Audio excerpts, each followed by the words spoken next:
तो बच्चों देखो, आज का जो टॉपिक है हमारा बहुत इंपॉर्टेंट है, experimental verification of time deletion. तो अभी इससे पहले लेक्चर में हमने पढ़ा टाइम डिलेशन। अब टाइम डिलेशन को रियल में एक्सपेरिमेंट करके हम लोग देखते हैं क्या वेलोसिटी के कारण इफेक्ट पड़ता है। एक बार हम क्लासिकली देखेंगे, फिर थ्योरी ऑफ रिलेटिविटी लगा के देखेंगे। अगर दोनों मैच कर जाती है तो ठीक है ना। तो बहुत ज्यादा डिफरेंस आएगा। तो टाइम डिलेशन को हम क्या करते हैं, हम क्या करते हैं, एक्सपेरिमेंटल वेरिफिकेशन देखते हैं। ठीक है ना। इसको एक्सपेरिमेंटल वेरिफिकेशन देखने के लिए ये हम मान लेते हैं क्या है कि अर्थ सरफेस है, ये क्या है, अर्थ है, यहाँ कहीं क्या है, सन है, यहाँ कहीं सन है, सन से ढेर सारे रेज निकलती रहती है। तो हम कॉस्मिक रेज की बात करते हैं, जहां पे कॉस्मिक रेज की बात करते हैं। कॉस्मिक रेज के द्वारा हाई एनर्जी फोटोन क्या करते हैं, इमिट करते हैं। ये लगभग अर्थ से क्या होते हैं कि ये कॉस्मिक रेज क्या करती है, इमिट करती है।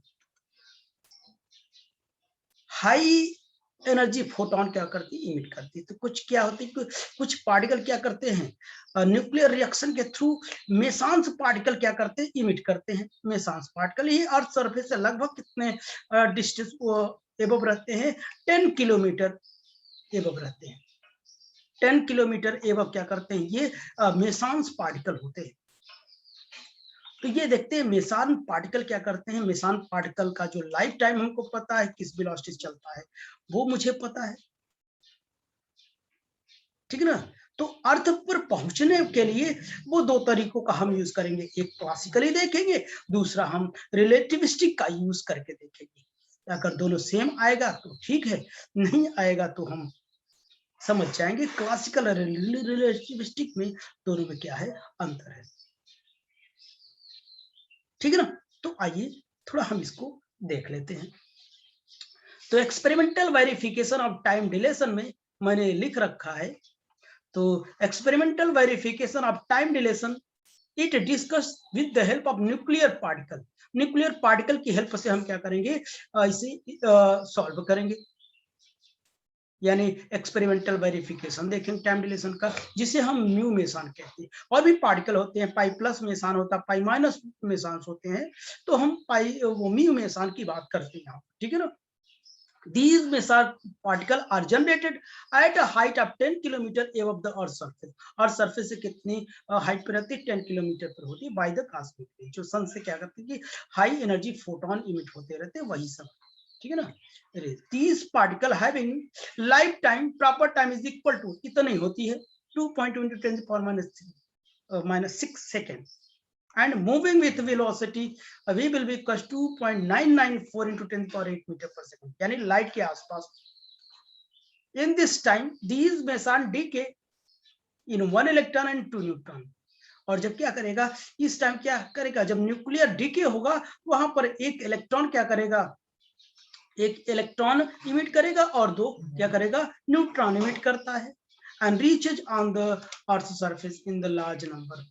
ये क्या करती है, जब न्यूक्लियर डीके होता है तो क्या एक इलेक्ट्रॉन दो न्यूट्रॉन को इमिट करके और सरफेस पर पहुंचना चाहता है। तो आइए तो हम क्या करते हैं, वो डिस्टेंस कितना कवर करता है, पहले क्लासिकली देखते हैं, फिर रिलेटिविस्टिक यूज करते हैं हम लोग।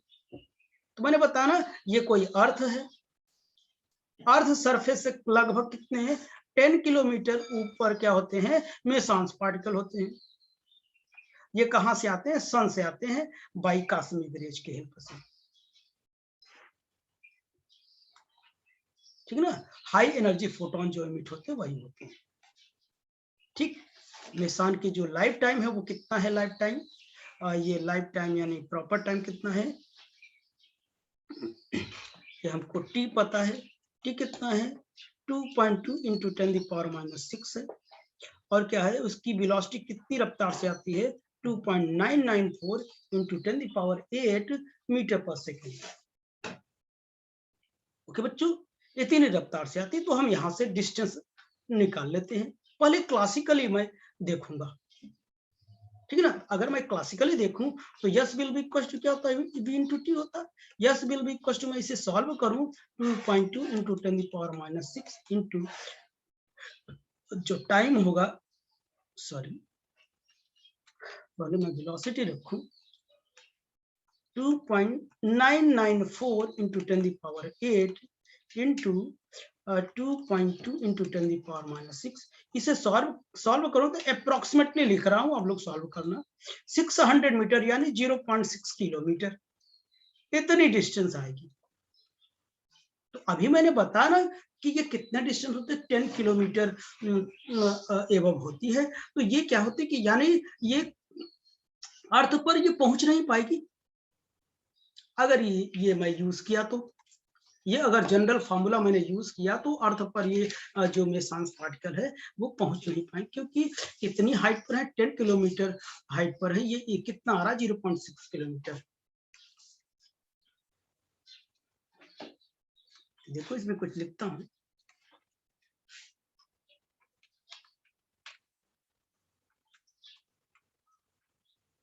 these particles never reach on the earth,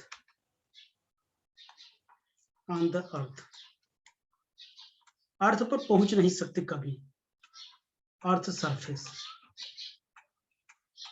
which is contradiction, उसका विरोधाभास है।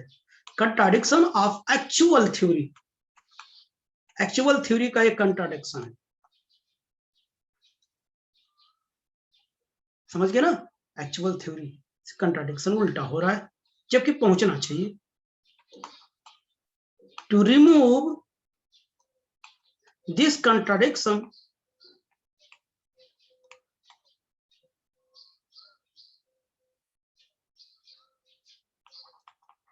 इस कंट्राडिक्शन को रिमूव करने के लिए हम क्या करेंगे, we use the concept of time dilation,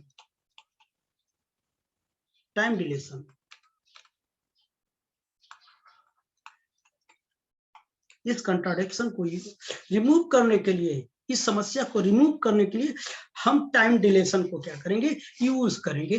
तो देखिए टाइम डिलेशन, तो delta T will be equal to delta T not 1/रूट में v square by C square. अब हम इसे सॉल्व करें, जो प्रॉपर टाइम हमको दिया है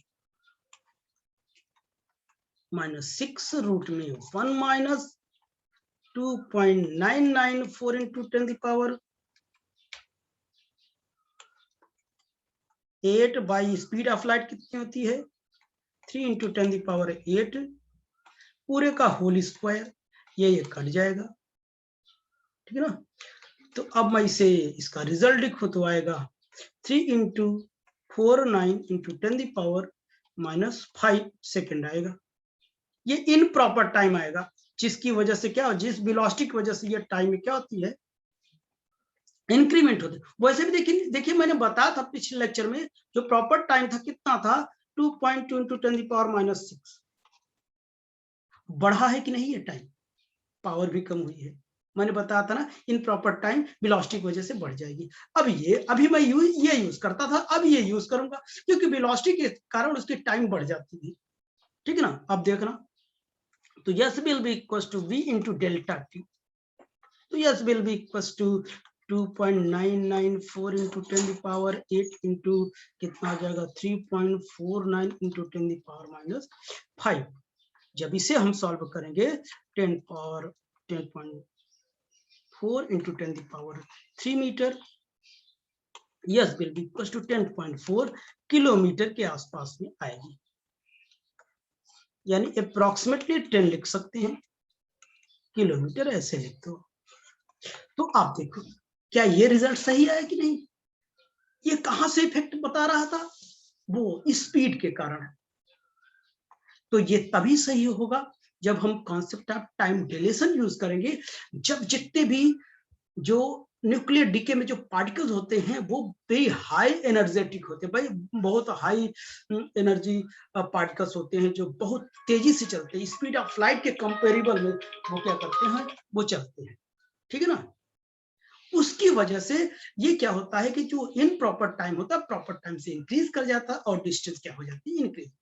लेकिन क्लासिकली हम देखते हैं तो ऐसा नहीं होता, ठीक है ना। तो ये था experimental verification of time deletion. तो आई होप कि ये टॉपिक आपको समझ में आया होगा, ठीक है ना।